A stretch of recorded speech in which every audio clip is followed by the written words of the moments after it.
بسم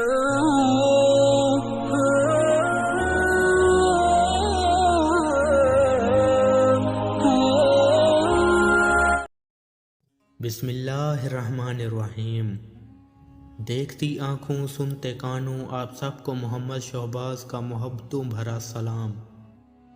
میں ہوں محمد شہباز اور آپ دیکھ رہے ہیں شہباز امام یوٹیوب چینل۔ زندگی کا انمول سبق۔ ایک آدمی کے 4 بیٹے تھے۔ وہ چاہتا تھا کہ اس کے بیٹے یہ سبق سیکھ لیں کہ کسی کو پرکھنے میں جلد بازی کا مظاہرہ نہ کریں۔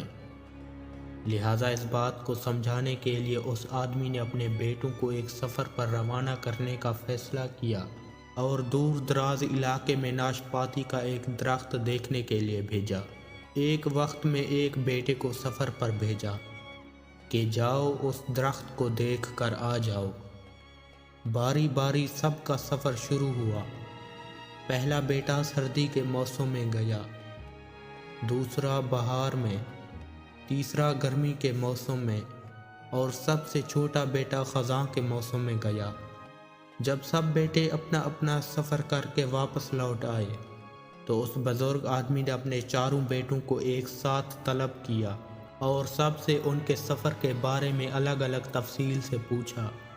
پہلا بیٹا جو سردی کے موسم میں وہ درخت دیکھنے گیا تھا، اس نے کہا کہ ابا جان، وہ درخت تو بہت ہی بدصورت اور جھکا ہوا ہے اور ٹیڑھا سا ہے۔ دوسرے بیٹے نے کہا کہ اے والد محترم، وہ درخت تو ہرا بھرا تھا، ہرے بھرے پتوں سے بھرا ہوا تھا۔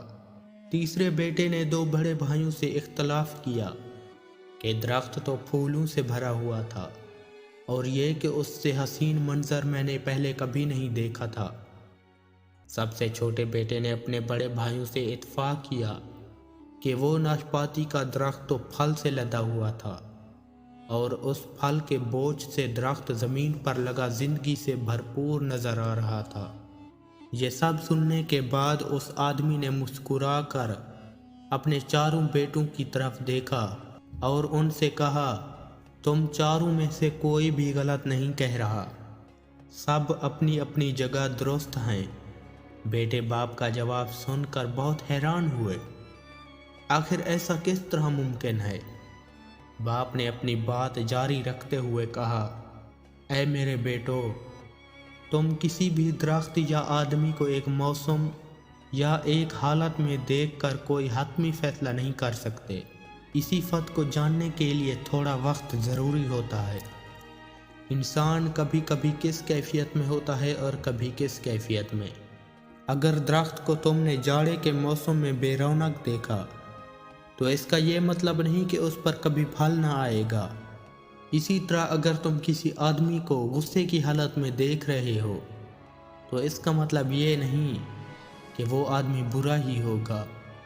میرے بیٹو، کبھی کبھی جلد بازی میں کوئی فیصلہ نہ کرنا جب یہ تمام موسم اس کے اوپر سے گزر نہ جائیں۔ اگر تم سردی کے موسم ہی اندازہ لگا کر نتیجہ اخذ کر لو گے تو گرمی کی ہریالی، بہار کی خوبصورتی اور بھرپور زندگی سے لطف اندوز ہونے سے محروم ہو جاؤ گے۔ صرف ایک دکھ پریشانی کے لیے اپنی زندگی کی باقی خوشیوں کو داؤ پر مت لگاؤ۔ زندگی کے ایک برے موسم کو بنیاد بنا کر باقی زندگی کو مت پرکھو۔ محترم عزیز دوستوں، میں امید کرتا ہوں کہ آج کی ویڈیو آپ کو پسند آئی ہوگی۔ ویڈیو پسند آ جائے تو لائک اور شیئر ضرور کر دیجیے گا اور آنے والی نئی ویڈیوز کے لیے ہمارے چینل کو سبسکرائب کر دیں اور ساتھ میں موجود گھنٹی کے بٹن کو ضرور دبائیں تاکہ آپ کو ہماری ہر آنے والی نئی ویڈیوز کی اپڈیٹ بر وقت مل سکے۔ تو ملتے ہیں ایک نیکسٹ ویڈیو میں، تب تک کے لیے اجازت دیجیے۔ اللہ آپ سب کا حامی و ناصر ہو۔